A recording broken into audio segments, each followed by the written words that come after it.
Oi, gente, tudo bem com vocês? Demorei um pouquinho pra postar o segundo vídeo, né? Mas eu confesso que, assim, eu tava me perguntando qual que seria a pauta do próximo vídeo. Confesso que eu gravei alguns vídeos, editei alguns também, mas nenhum eu senti paz realmente pra postar. Então, Deus tem falado comigo sobre compartilhar um pouquinho do que Ele tem compartilhado comigo. O vídeo vai ser pautado todo nesse cartãozinho que eu ganhei na Jocum, dos meus monitores durante o MOVE, que é a Escola Bíblica Missionária, etc, lá da Jocum. Mas o engraçado é que naquela época, esse cartão aqui, o que estava escrito aqui, não fez muito sentido para a fase que eu estava vivendo naquele momento. Mas mês passado, quando Deus me lembrou desse cartão, eu comecei a chorar tanto, porque é como se fosse realmente Deus falando comigo através disso daqui. Então eu queria primeiro ler Mateus 6, no versículo 28 ao 34, que fala: Por que vocês se preocupam com roupas? Vejam como crescem os lírios do campo. Eles não trabalham nem tecem. Contudo, eu lhes digo que nem Salomão, em todo o seu esplendor, vestiu-se como um deles. Se Deus veste assim a erva do campo, que hoje existe e amanhã é lançada ao fogo, não vestirá muito mais a vocês, homens de pequena fé. Portanto, não se preocupem dizendo o que vamos comer, ou o que vamos beber, ou o que vamos vestir, pois os pagãos é que correm atrás dessas coisas, mas o Pai Celestial sabe que vocês precisam delas. Busquem, pois, em primeiro lugar, o reino de Deus e sua justiça. Todas essas coisas lhes serão acrescentadas. Portanto, não se preocupem com o amanhã, pois o amanhã trará suas próprias preocupações. Basta cada dia o seu próprio mal. E aqui eles escreveram lançar as suas preocupações em Deus. Isso foi muita resposta para mim, porque eu tava vivendo um momento de muita preocupação. Eu não conseguia ficar em paz, porque o tempo inteiro eu tava preocupada com alguma coisa. E a parte que fala homem de pequena fé me pega muito, porque me levou para a palavra de Mateus 14, do 22 ao 36, que é quando Pedro anda sobre as águas. E aí aqui embaixo fala, ele cuida de você. E aí me lembrou do Deus Elroy. Elroy é o Roy, não sei como é que se pronuncia. É porque teve uma aula lá na Jocum sobre os nomes de Deus. E aí ela apresentou vários dos nomes. El Shaddai, Elohim, Yahweh. Mas o que mais me tocou foi Deus Elroy. Porque o significado de Elroy é Deus que vê. A primeira vez que ele é citado é em Gênesis 16, 13. Que é a história de Agar, serva de Sarai, que depois se tornou Sara, que é a esposa de Abrão, que depois se tornou Abraão. Contextualizando, Sarai não tinha filhos, então ela deu sua serva Agar a Abrão para que eles tivessem um filho por meio dela. Mas a partir do momento que eles tiveram um filho, Agar passou a ser desprezada por Sarai. E foi um momento de muita dor para Agar. Então ela não conseguiu suportar aquilo e simplesmente fugiu para o deserto. Porque ela achava que o deserto era um lugar que ela não poderia ser encontrada. Mas o deserto não está fora da capacidade de Deus. Então Deus a encontra. Isso é muito incrível porque é no seu momento de maior sofrimento, no seu momento de maior dor, seu momento de maior preocupação, mas ela foi encontrada. E o versículo 13 diz: Este foi o nome que ela deu ao Senhor, que lhe havia falado: Tu és o Deus que me vê.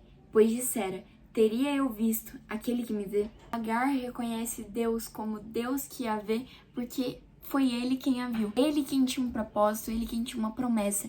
Mesmo que ela não soubesse, Deus já tinha uma promessa para a vida dela, do filho dela. Deus já tinha um propósito a ser cumprido através da vida deles. E ela, assim, é a maior prova para mim de que Deus é um Deus que vê, é um Deus que cuida. E que basta nós abrirmos os nossos olhos para ver verdadeiramente como Ele nos ama, como Ele nos vê em nosso momento de maior aflição, em nosso momento de maior dor, em momento de maior sofrimento. E é muito incrível, porque ali no deserto, Agar, através da voz de Deus, ela entende que existe um processo, um propósito e uma promessa. Ela entende que para que a promessa que Deus tem para a vida dela e do filho dela se cumpra na vida deles, precisa haver um processo com um propósito. Cânticos 2, 11 e 12 fala: Veja, o inverno passou, acabaram-se as chuvas e já se foram, aparecem flores na terra.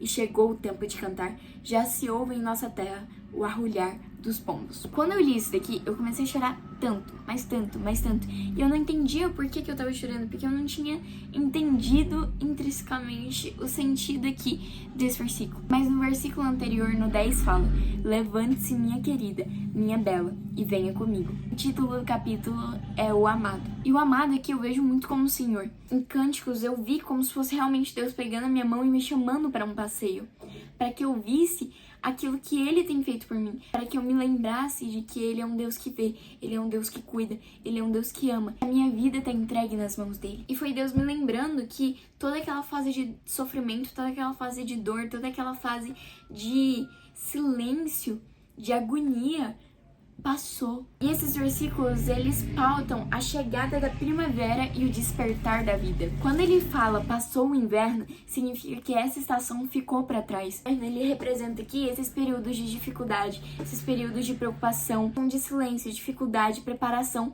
mas que dão lugar para uma próxima estação. Quando fala que o inverno passou, significa que aquilo que ficou para trás não vai definir a estação que está chegando, porque algo novo passa a ser feito.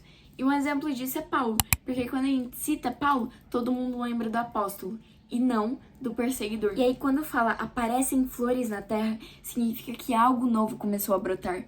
A gente entende que elas não são mais sementes, mas elas também não estão prontas para colheita. Elas estão começando a brotar. É o início de um processo, o início de uma estação e uma nova estação, não mais antiga. Agora algo novo se fez. E quando aqui fala chegou o tempo de cantar, me lembrou muito o tempo de cantar chegou e Yeshua, a música do José Júnior, que eu simplesmente amo. A atmosfera já muda aqui nesse momento. Antes havia inverno e chuva, agora é primavera, canto e flores. Há uma transformação entre essas estações, de inverno à primavera, de silêncio ao canto. Mostra muito que existe um momento que aquilo que foi vivido e suportado em silêncio passa a gerar fruto e testemunho. Aquilo que era dor passa a se tornar testemunho.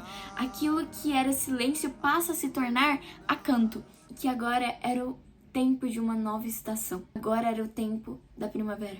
Agora era um tempo de cantar. Agora era um tempo de observar os brotos das sementes que Deus semeou na minha vida. E aí Deus me lembrou da música Algo Novo Vindo, que foi a música que eu cantei na Páscoa com alguns amigos meus, que foi uma música que foi muito ministrada no meu coração, porque fala algo novo vindo. A música vai trazendo, conforme ela vai sendo cantada, como é o novo que Deus tem para as nossas vidas. O mais chocante é que a frente do cartão são flores desenhadas. Então foi Deus realmente me lembrando de parar de me preocupar, mas de lançar todas essas preocupações nas mãos dele, de crer que ele está cuidando, de crer que ele é um Deus que vê, que tem semeado, mas ainda não é tempo de colher, é tempo de se observar os frutos. E a última pauta, sabedoria em aproveitar a vida em contentamento. Contentamento é um estado de satisfação, paz, tranquilidade e alegria. Eu só vou conseguir aproveitar minha vida em contentamento enquanto eu estiver